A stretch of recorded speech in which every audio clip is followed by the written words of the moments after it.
અમરેલી જિલ્લાના સાંસદ ભારત સુતરિયાની લોકસભામાં કરેલી રજૂઆત સફળ રહી। સાંસદે વંદે ભારત ટ્રેનને અમરેલીના ચિત્તલ રેલવે સ્ટેશન પર સ્ટોપ આપવા માંગ કરી। હવે 17 ઓગસ્ટથી શરૂ થનારી વેરાવળ અમદાવાદ વંદે ભારત ટ્રેનનો ચિત્તલ રેલવે સ્ટેશન પર કાયમી સ્ટોપ રહેશે।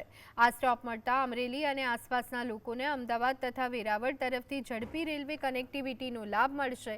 ચિત્તલને વંદે ભારતનું સ્ટોપ મળતા સાંસદ ભરત સુતરિયાએ વડાપ્રધાન નરેન્દ્ર મોદી અને રેલવે મંત્રીનો આભાર વ્યક્ત કર્યો છે।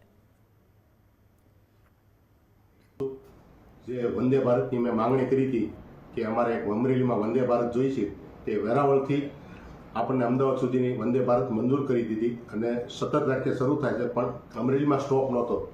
જે આજે રેલવે મંત્રીએ સાહેબે પત્ર દ્વારા જાણ કરી, જેમાં મારી માંગણી હતી કે એક અમરેલીમાં સ્ટોપ આપવો, ત્યારે શીતલની અંદર આપણને 17 તારીખથી સ્ટોપ મળી ગયો છે, એટલે 17 તારીખે વંદે ભારત શરૂ થાય છે।